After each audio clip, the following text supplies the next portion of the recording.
All right, it is 9:30. I will keep monitoring participants because it looks like we're going to have a few more people enter the room.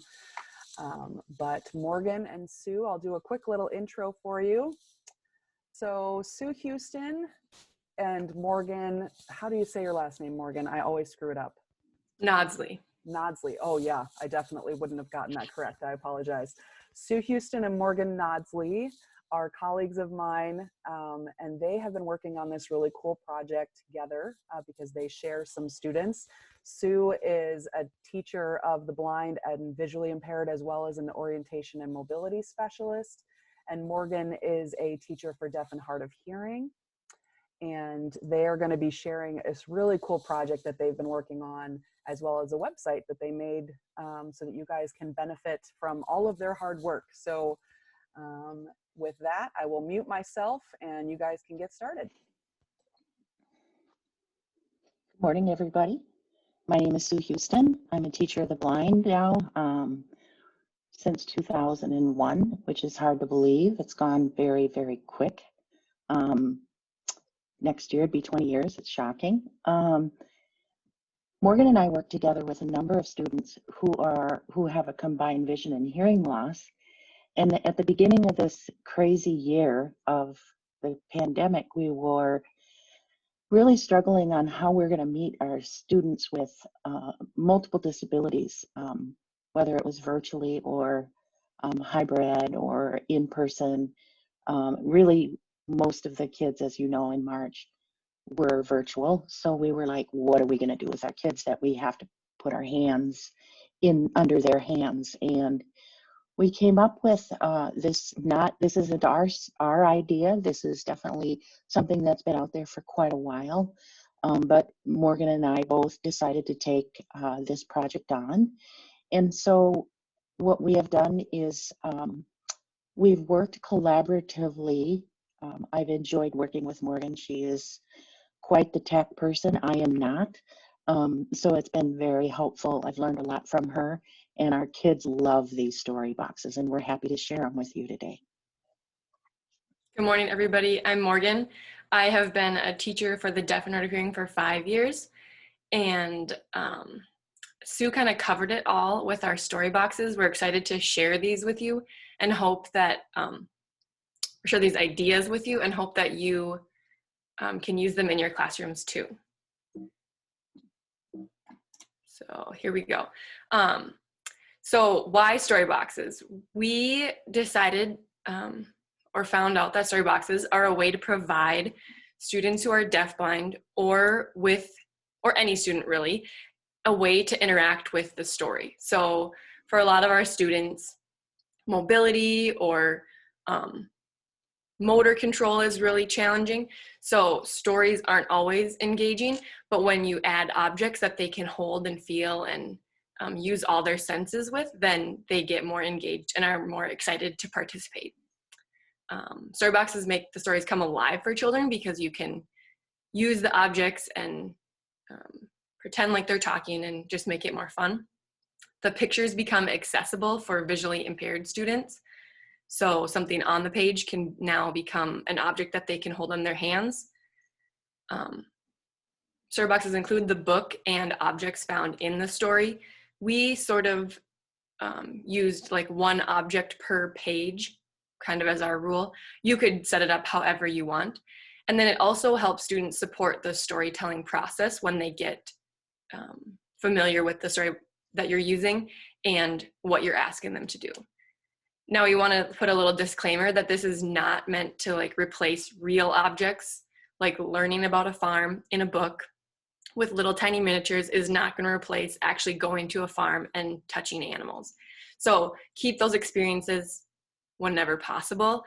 And then this is not meant to replace conceptual learning. So don't use this to teach about concepts. But it's just a way to kind of make things more engaging for the students.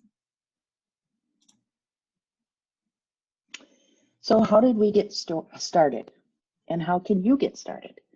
Choose a story, read through the book, see if you like the book, because if you like it, if you don't like it, the student probably won't like it either.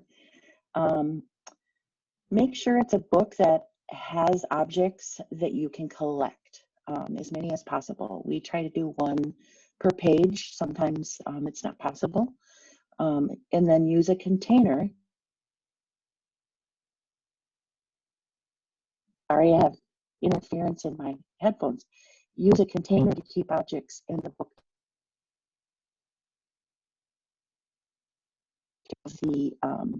The stories we have made, and I also have.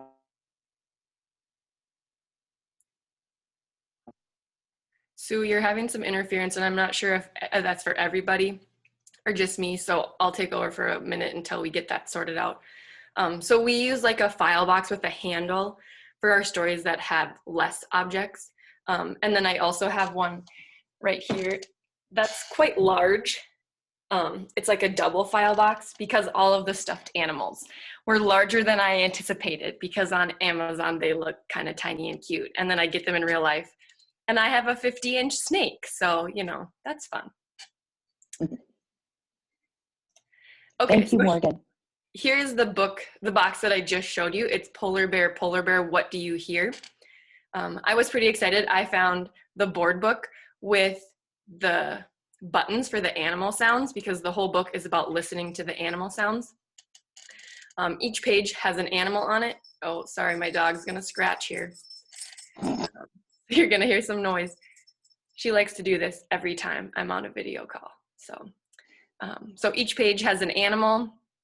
And then at the end, there's a zookeeper. So we got the zookeeper hat. And we'll explain why there are two books here in the next couple of slides.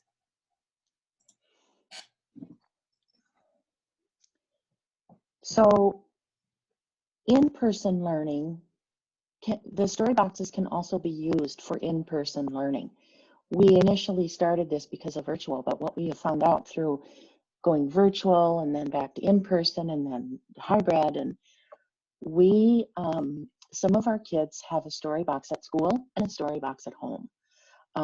So what we're doing is we're keeping the story boxes at school to use with students during our direct service time, but then hoping that the teacher or the paras can also work with those kids with the story box, getting used to the objects, becoming familiar, because we know that consecutive readings can increase a student's ability to anticipate.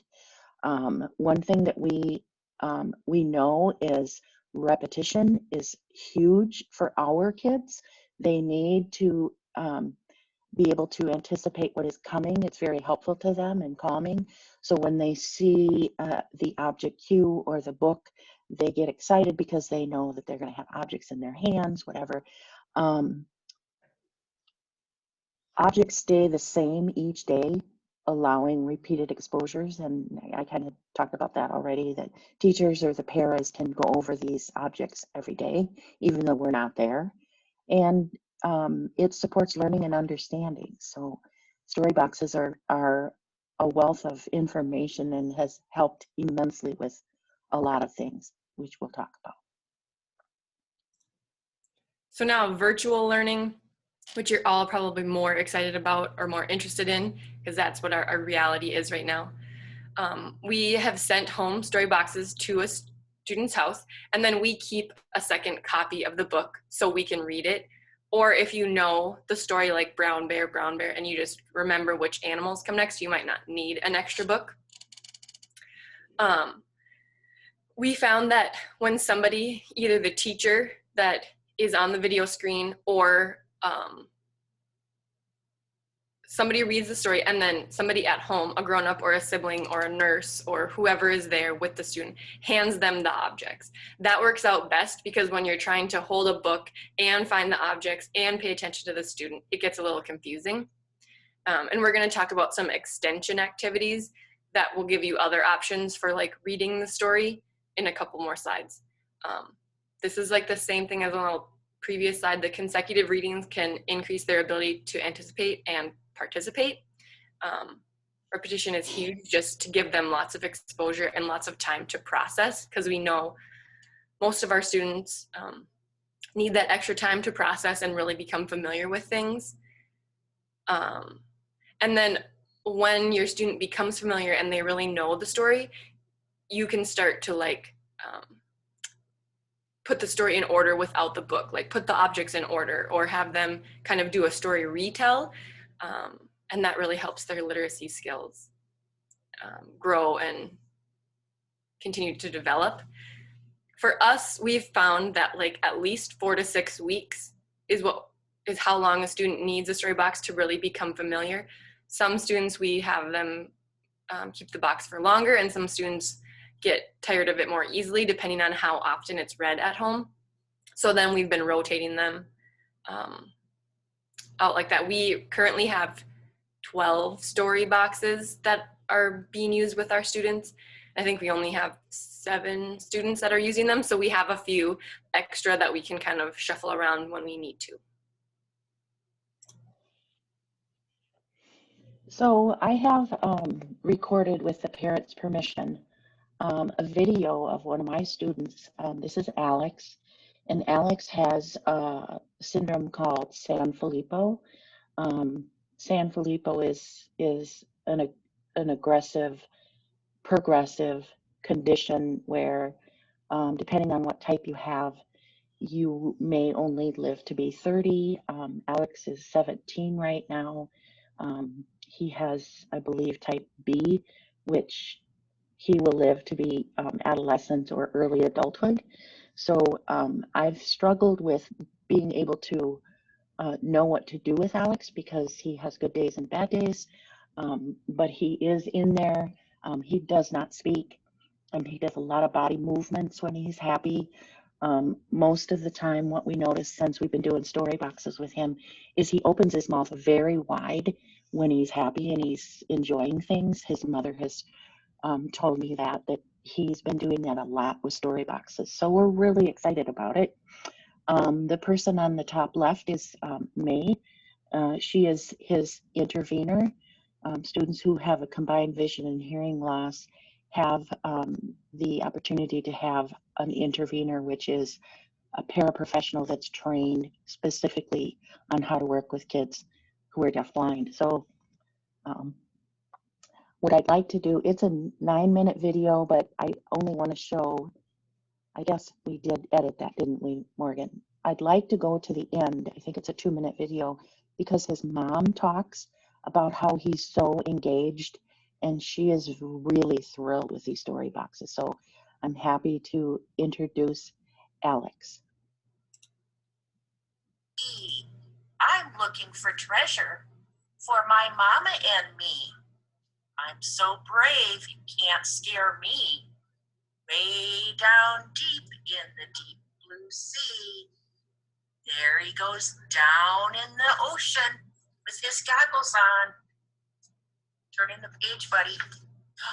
Here's our first friend that he runs into. It's a seahorse. Do you have your seahorse? There it is. Yay, Alex. Way down deep in the deep blue sea, I spy a seahorse racing by me. Hello, seahorse. Giddy up, seahorse. See you later, seahorse.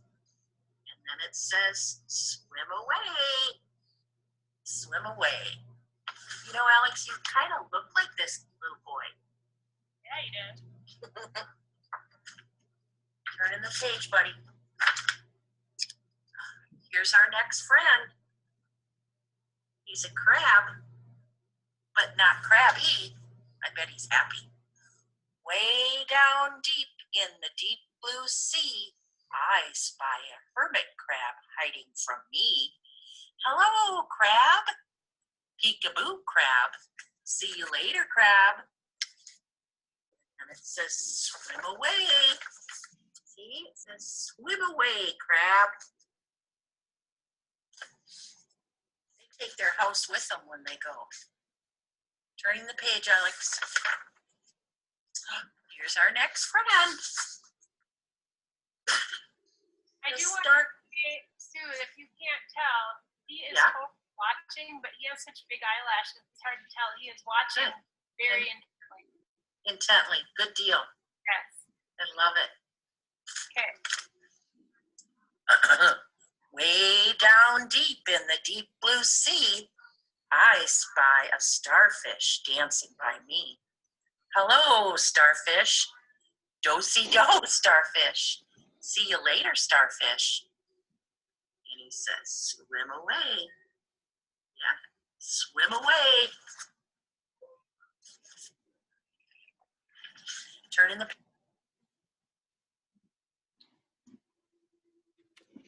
Just a couple of things I want to share with you guys. He has goggles on, swim goggles. We put those in there because we thought that it would be fun to have goggles when the kids are reading the story, but he, of course, can't wear it. So his mom puts them on his forehead, and he never moves them, which is, she said, odd, because he doesn't like things on his face. Another thing that I wanted to share with you is the crab. The crab, his mom told me afterwards that he grabbed it out of her hand when she showed it to him. It kind of fits perfectly in his hand. So his mom says that that's his favorite object. So it's really fun. This is one way to do the story boxes. I read it to him. The next video talks about, or I'm sharing with you, is you can go on YouTube and you can find the same story and then share the video while they're doing the stuff at home. So I'll share this with you. It's just a couple minutes long. And Alex is in the top right, sitting up today. Red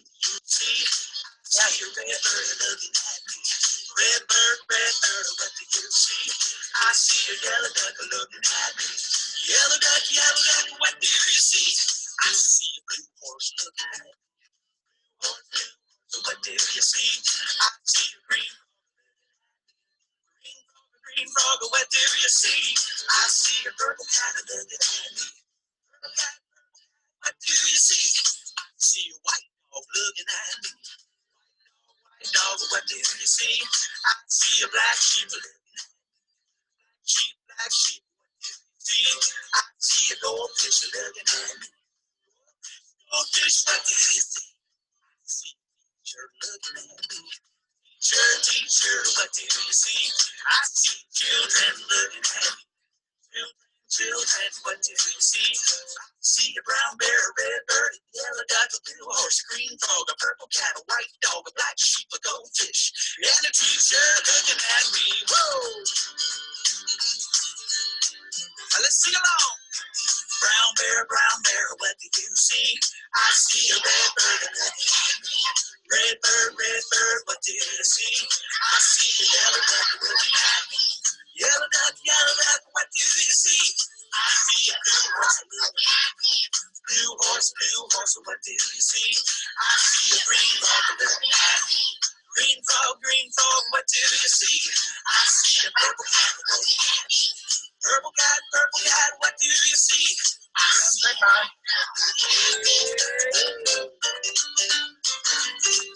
yellow man.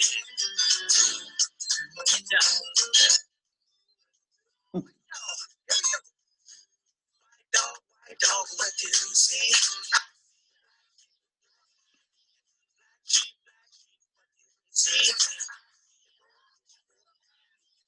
I have an audio trouble. What do you see? Teacher, what do you see? I see children looking at me. Children, what do you see? I see a brown bear, a red bird, a yellow duck, a blue horse, a green frog, a purple cat, a white dog, a black sheep, a goldfish, and the teacher looking at me.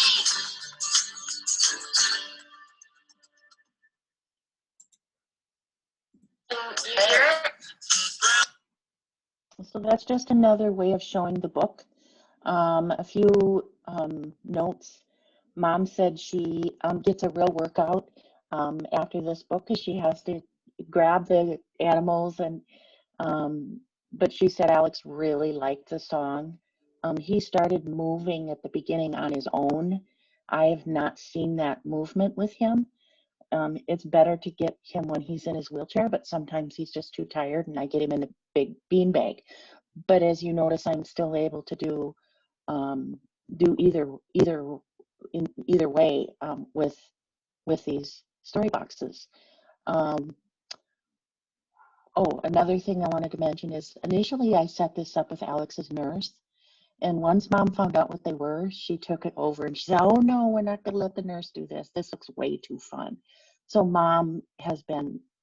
I get to meet with mom and the and Alex on Wednesdays, and she says it's changed his demeanor. When he comes in, he might be too tired, or she was like, "Oh, we're not sure how this is going to go," but he ends up really waking up and moving his body a little bit, even if it's just his foot or his hand. So it's been really successful, and Morgan and I are excited to share these ideas with you in hopes that it'll transfer to other students. Technical difficulties. So we always start with our story box by letting the students feel all the objects and get to know them first. I think we mentioned that, but I just wanted to reiterate that. It's important to give them time. This is like after Alex has had this box for a couple of weeks, and then we get faster and we read the story and then show a video or do something like that. So it's not like, okay, here's a story box and let's get the story and just start throwing stuffed animals at them. This is after a few weeks of practice and getting to know the story. Yeah, thanks for mentioning that, Morgan. Morgan and Sue, we have a question. How many times per session do you do the story? Do you repeat it? That definitely depends on the student. We had a different student that Sue and I share with Brown Bear, and we would usually read the story, like I would read it, the book to him once, and then we would play the song once, and that was usually enough for him. So I guess we read it twice. Sue, what do you think? Yeah, it depends on how long your lesson is. I see Alex for 30 minutes every week, and reading the book with him, I do take my time. I make sure mom is, doing okay. It goes right up to like 25 minutes, and then mom and I just chat a little bit. But reading the book slowly to him and letting mom be able to manipulate the objects, and then I usually do a song, the same song, and mom doesn't usually show the objects again to him. It's just like just the song of the book. I've never had to read it twice, but this family has he has two siblings, two sisters, and they read it to him every day. So they love it. They can't wait till I I just drop it off at the front door. It's no contact. So when I text mom and tell her that the story box, I guess it's a fight to the door. So the family has really been loving this.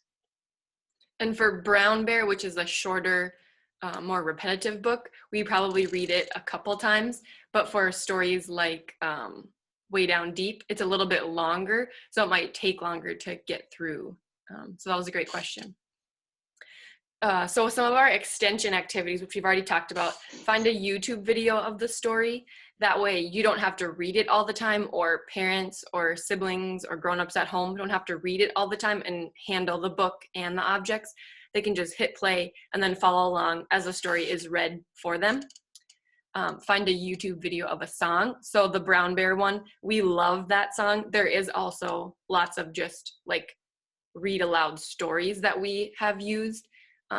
But our students love that song, so we use that one most often. For Polar Bear, the premise of the story, if you don't know, is what do you hear? And then at the end, it's not actually animals, it's kids dressed up like animals. So our art project for this one is going to be making a mask that matches one of the animals. And then the student can wear the mask during the book or just around their house. And then if you need extra, or you want extra support for like sequencing, you can make a storyboard. And this one is for the Hungry Caterpillar, which we also have that box, but it helps the students say what is coming next.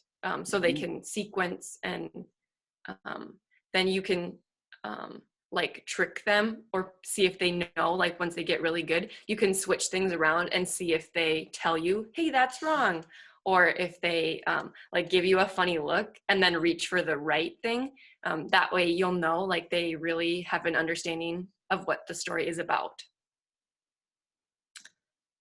Okay, so here is our website. I am going to switch over to the website. We made this because we wanted a way to gather all our information in one place and have it be accessible to teachers that we work with and parents, and then for all of you.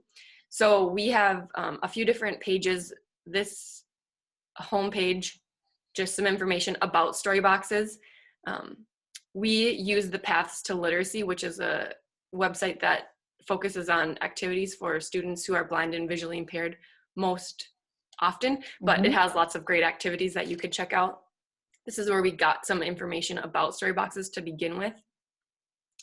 Kind of give some information that's the same thing in our presentation. And then one other thing that I wanted to just mention quickly about the books that we chose, they were all like repetitive books and predictable.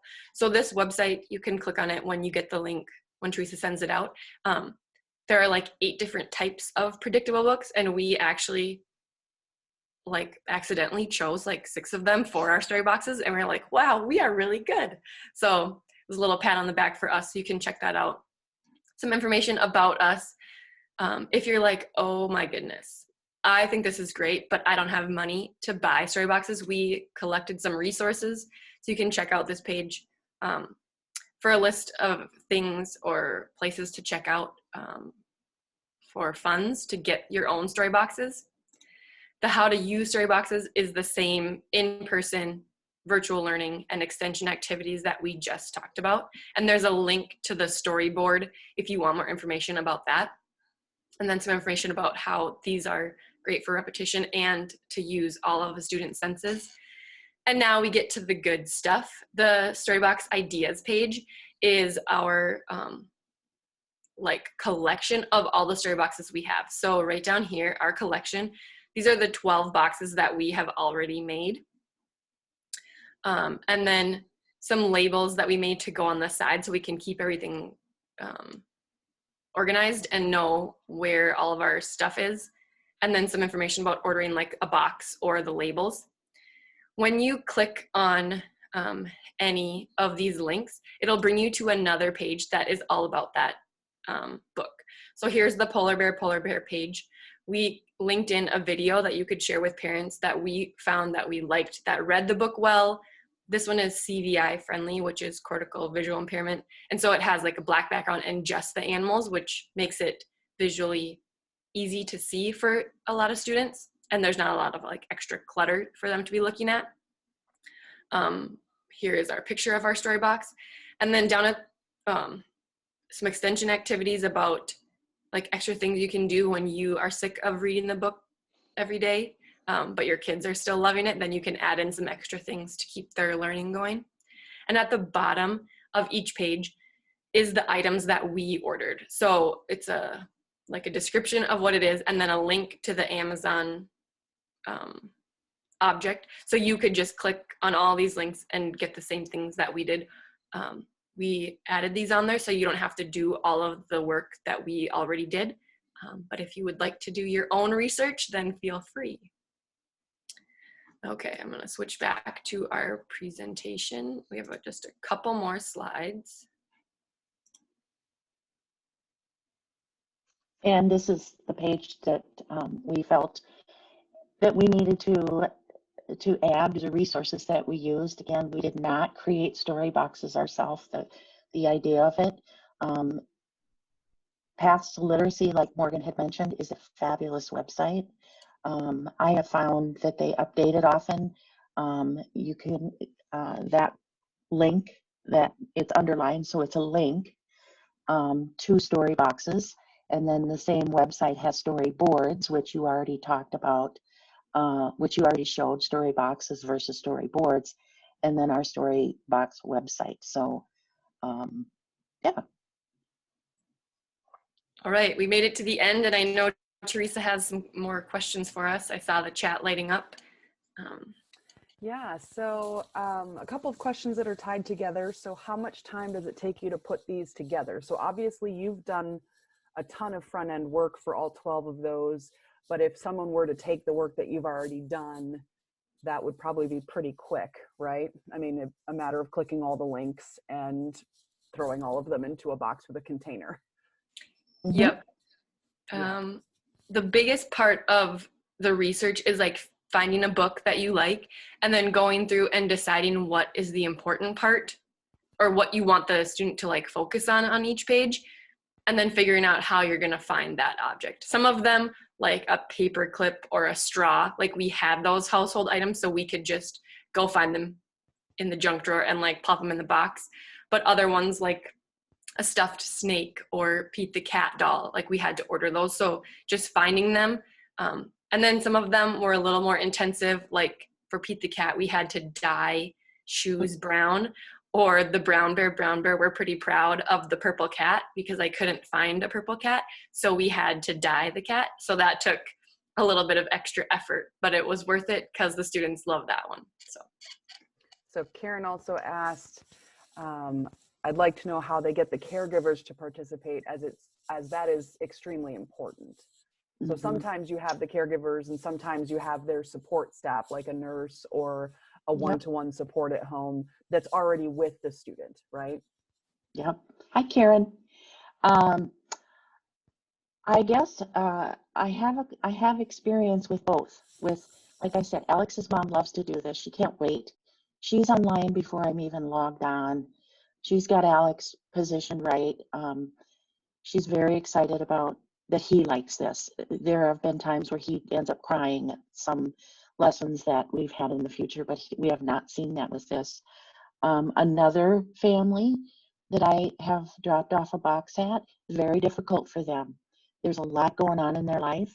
They have a hard time meeting with me. I see that student twice a month. They've missed a lot of meetings. I drop off boxes at their door the beginning of every month, and it sits there, and then she calls me, and so it depends on the family. It really has been.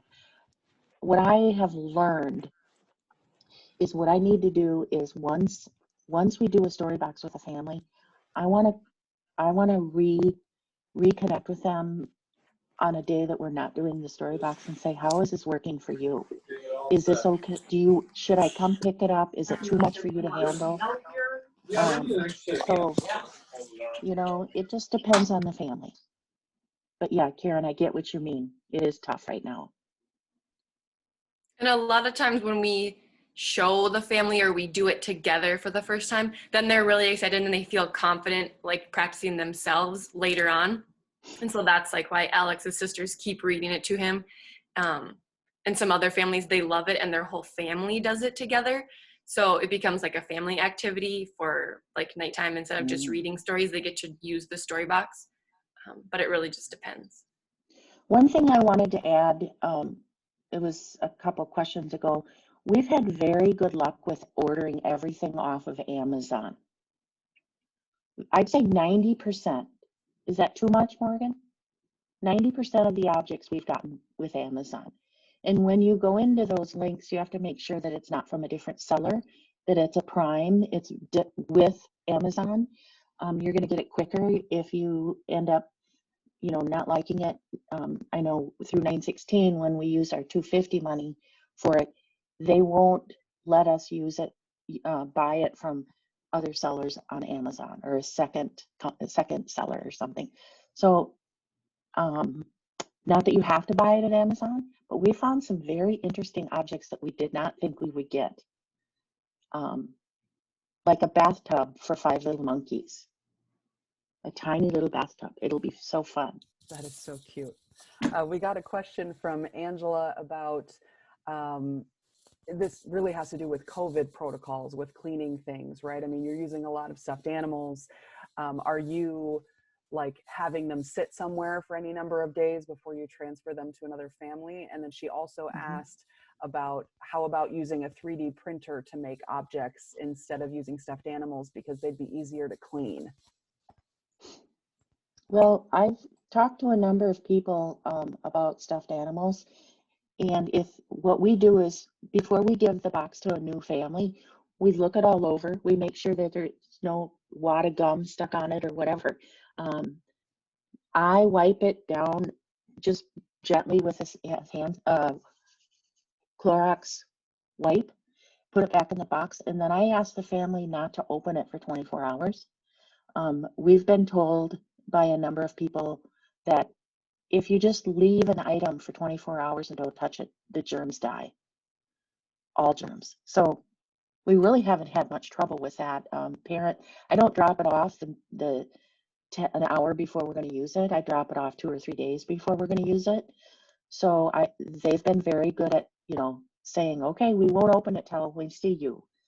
So 3D objects, I'd be interested. I don't know that you could do all of the objects. You might be able to make a little bathtub, that kind of a thing. But really what we like is the different textures that all these items provide with our kits. I have a book. One of our books is our, what was the duckling one, Morgan? Have you seen my duckling? Have you seen my duckling? I have a fish in there that feels real. I have a frog that feels real. And I think that's really important. Those kind of things can be wiped down very easily. But I 3D printer, I don't know enough about it. I know what it is, but I think you could with some of the objects. But I don't know that I would replace the textured, the real soft, the textured stuff that is important to these kids' learning. Yeah, I think that's going to really change the experience depending on, their disability and what impacts them the most. Those could be a better option for some students who put things in their mouths, or, a lot of other reasons that you wouldn't want something fuzzy or things to go in their mouth. But yeah, I think you'd have to determine that based on your students that you're really creating them for. Yeah. One note that I wanted to make is,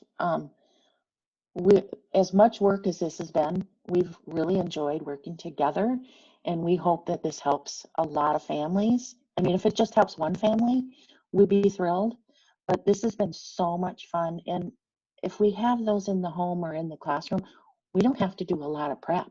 It's there, it's ready, it's, another note I wanted to make is I got the first story box back from a family, and all of the plastic fruit that was in it had been bitten by the dog. So we were like, okay, we got to think about this. Maybe we need to order extra fruit to replace. I mean, we get it. It's real life. It hurt a little bit for a couple seconds until Morgan said, oh, it's just objects. We can get new ones. I'm like, you're right. So you once you give the boxes up, you have to like detach from them, I guess is what I'm saying. But it's been fun. We've loved it. Yeah, this is great. I'm really excited. I think a lot of our families are looking for ways to engage their children, regardless of whether it's during school time or not. And I think these give them, like you hear when siblings are a part of it, like it shapes how they can engage with their sibling that is probably pretty challenging for them at other times. So I love that opportunity as well. And these more complex learners likely will not return to school anytime soon. So they'll probably be more in distance learning for quite some time based on their health needs as well. So I will say we will share, I don't have Sue and Morgan's contact information up on the site yet, but the website will be up there so you guys can find that. And their information is on that site, so you can certainly stalk them. I would also say if you create a story box that is beyond the books that they have, I'd really love for you guys to share that with us so that we can share your work as well. Obviously, many hands make light work, so thank you. Thank you, Morgan and Sue, for putting your information on the slides that will be posted on the website. We will stay on for just a couple more minutes, but thank you all for joining us. This has been really, really great. Thank you, Sue and Morgan. Thank you for recording work with your student. That was so fun to see Alex. And have a great day, everybody. Okay. Thank you. Thanks, guys.